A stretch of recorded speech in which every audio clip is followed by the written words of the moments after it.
بسم اللہ الرحمن الرحیم۔ انسان حرص اور ہوس کا پتلا ہے۔ قدرت کتنی بھی نعمتیں عطا کرے،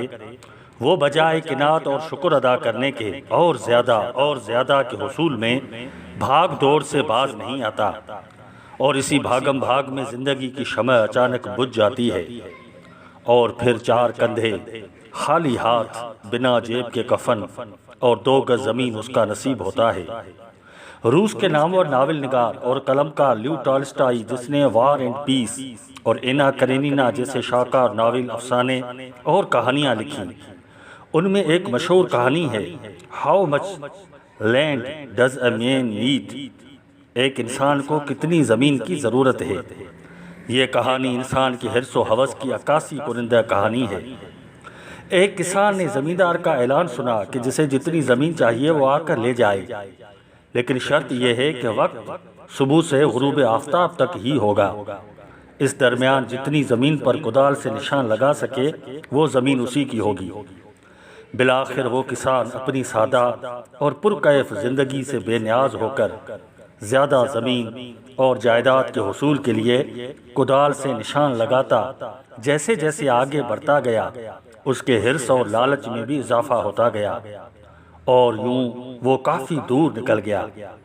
تھکان، بھوک اور پیاس سے برا حال ہو گیا۔ اچانک اسے سورج غروب ہونے اور واپسی کی طویل مسافت کا احساس ہوا، اور آخر اس نے واپس دوڑنا شروع کیا،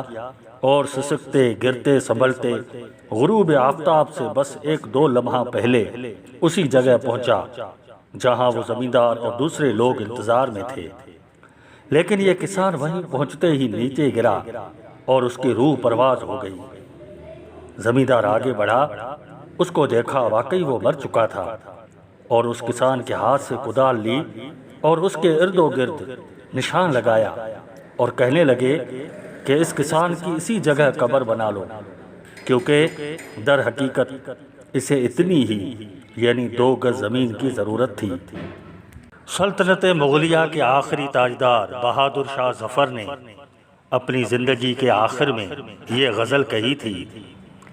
لگتا نہیں ہے دل میرا اجڑے دیار میں، کس کی بنی ہے عالم ناپائیدار میں، ان حسرتوں سے کہہ دو کہیں اور جا بسیں، اتنی جگہ کہاں ہے دل داغدار میں، کانٹوں کو مت نکال چمن سے او باغباں، یہ بھی گلوں کے ساتھ پلے ہیں بہار میں، بلبل کو باغباں سے نہ صیاد سے گلا، قسمت میں قید لکھی تھی فصل بہار میں، کتنا ہے بد نصیب ظفر دفن کے لیے، 2 گز زمیں بھی نہ ملی کوئے یار میں۔